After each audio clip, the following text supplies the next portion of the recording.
여러분 안녕하십니까? 4월 7일 화요일 VOA 한국어 방송 시작합니다. 저는 도성민입니다. 먼저 이 시간 주요 소식입니다. 백악관은 파키스탄이 제안한 미 이란 휴전안이 여러 구상 가운데 하나일 뿐이며 트럼프 대통령의 승인을 받지 않았다고 밝혔습니다. It's a magnificent accomplishment to be up here, to see the moon, to see the earth, and to know that we are between those two celestial 미 bodies. 항공우주국 나사의 달 탐사선 아르테미스 2호의 우주 비행사 4명이 6일 인류 역사상 지구에서 가장 멀리 비행한 기록을 경신할 예정입니다. 한국의 이재명 대통령이 대북 무인기 침투 사건과 관련해 북측에 유감을 표명했습니다. 북한은 이를 긍정적으로 평가하면서도 사건 책임자들에 대한 조치와 재발 방지를 주시하겠다는 입장입니다. 여러분께서는 지금 VOA 한국어 방송을 함께하고 계십니다.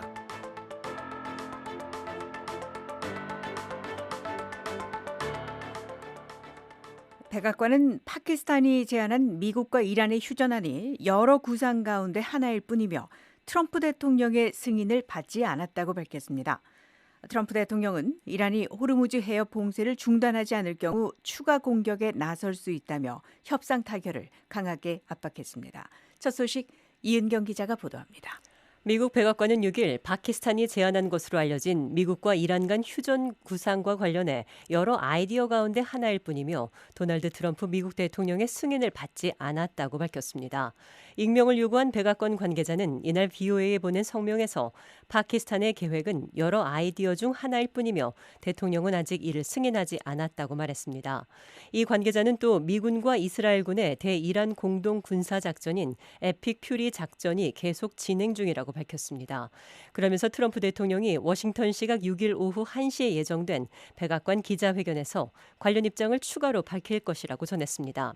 앞서 서방 언론들은 익명의 소식통을 인용해 파키스탄이 5주째 이어지고 있는 미국과 이란 간 충돌과 관련해 휴전과 협상을 위한 구상을 양측에 제시했다고 보도했습니다. 하지만 파키스탄 정부는 해당 구상에 대해 공개적으로 입장을 밝히지 않았습니다. 파키스탄 외교부는 소셜미디어 X에 올린 글에서 이샤크 다르 파키스탄 외교장관이 4일 아바스 아락치 이란 외무장관과 전화 통화를 하고 긴장 완화를 위한 모든 노력을 지지한다는 입장을 재확인했다고 밝혔습니다. 그러면서 문제 해결을 위해 대화와 외교의 중요성을 강조했다고 덧붙였습니다. 트럼프 대통령은 5일 소셜미디어 트루스 소셜에 올린 글에서 이란 정권이 수주째 이어온 호르무즈 해협 봉쇄를 중단하지 않을 경우 7일 이란의 발전소와 교량에 대한 공격을 명령하겠다고 밝혔습니다. 이어 4시간 후 트럼프 대통령은 워싱턴 시각 7일 오후 8시를 기한으로 제시하며 이란의 행동을 압박했습니다. 호르무즈 해협은 중동 에너지 수출의 핵심 유충지입니다. 트럼프 대통령은 또 이란 정권에 대해 핵 활동과 기타 악의적인 행위를 중단하기 위한 협상에 즉각 나설 것을 요구하며 그렇지 않을 경우 미국과 이스라엘의 작전이 지옥 같은 수준으로 격상될 것이라고 경고했습니다. VOA 뉴스 이은경입니다. 미국과 이란의 대이란 군사작전이 계속되고 있는 가운데 이스라엘은 이란의 고위 지휘관들을 제거했고 이란의 최대 석유화학 시설도 타격했다고 밝혔습니다. 이스라엘 방위군은 6일 최근의 군사작전을 통해 이란의 최고위급 정보장교이자 지휘관 중 한 명을 사살했다고 확인했습니다. 이스라엘군은 사살된 마지드 하데미가 전 세계를 대상으로 한 테러 공격을 추진해왔으며 이란 정권의 내부 시위 진압의 일환으로 민간인들을 감시하는 책임을 맡았던 인물이라고 밝혔습니다. 이스라엘군은 이와 별도로 이란 혁명수비대 산하 쿠드스군의 특수작전부대 지휘관인 아스가르 바게리도 제거했다고 밝혔습니다. 미국이 테러 단체로 지정한 이란 혁명수비대의 바게리 지휘관은 이스라엘과 전 세계를 향한 수많은 공격을 주도한 혐의를 받고 있습니다. 이스라엘 카츠 이스라엘 국방장관은 몇 시간 후 이스라엘군이 이란의 핵심 석유화학 생산지인 아살루에에 위치한 최대 규모의 석유화학 시설을 타격했다고 확인했습니다. 카츠 장관은 이 남파르스 시설을 타격한 것은 테러 정권인 이란에 막대한 경제적 타격을 입힌 것이라며 해당 시설은 혁명수비대의 활동 자금을 조달하고 이란의 군사력을 구축하는 엔진 역할을 해왔다고 강조했습니다. 6일 미국 중부사령부도 이란 내부를 겨냥한 최신 군사공습 영상을 공개했습니다. 중부사령부는 게시물을 통해 미군이 이란 내 군사 목표물을 끊임없이 타격함에 따라 이란의 군사 역량이 계속해서 저하되고 있다고 밝혔습니다.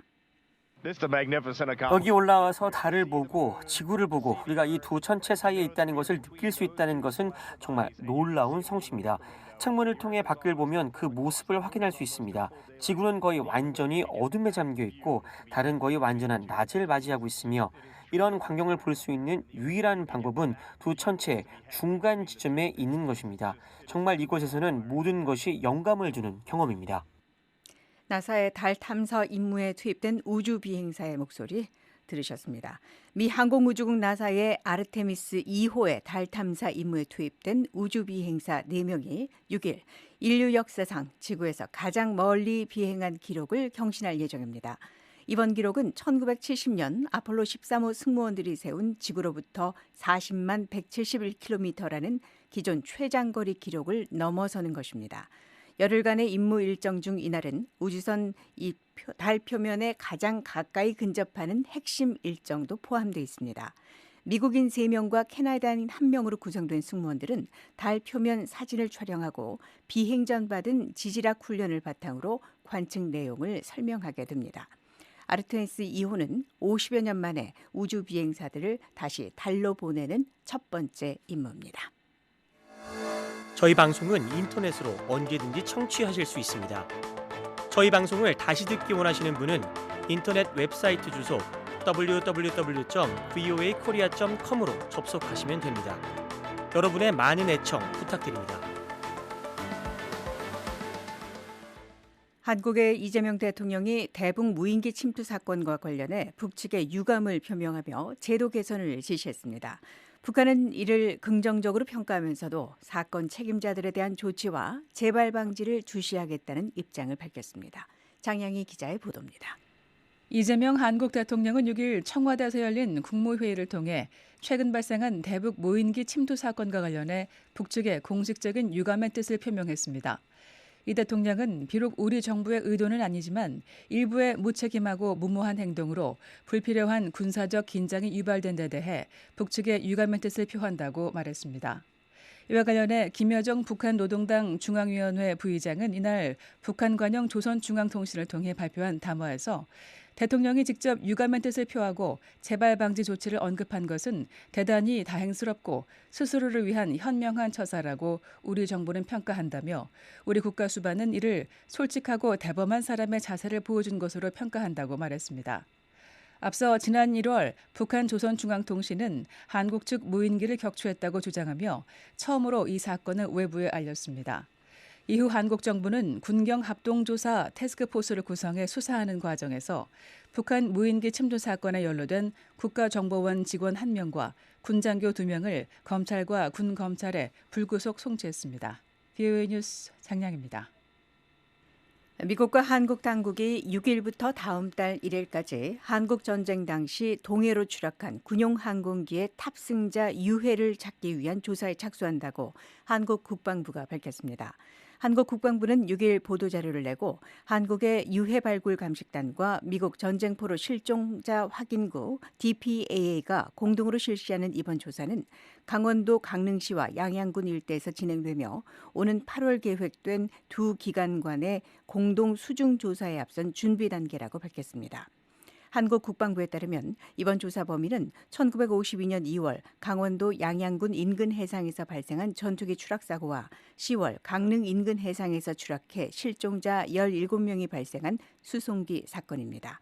두 기관은 현장에서 지역 주민의 제보 등을 수집하고 수중 작업 때 필수적인 민간 보유 의료용 감압 챔버 시설을 확인하는 등 각종 지원 사항을 점검할 예정입니다. 이번 조사를 위해 한국을 방문한 미국 전쟁포로 실종자 확인국 조사팀의 부팀장 조딩킹 해병대 하사는 향후 수중 조사에서 좋은 성과를 낼 수 있도록 준비하겠다고 밝혔습니다. 오늘 북한은 비구름 뒤 밀려온 찬 공기로 부쩍 쌀쌀해집니다. 바람도 많이 불겠습니다. 평양의 낮 최고 11도, 서울 14도입니다. 4월 7일 화요일 VOA 한국어 방송을 모두 마칩니다. 저는 도성민이었습니다. 함께해 주신 여러분 고맙습니다.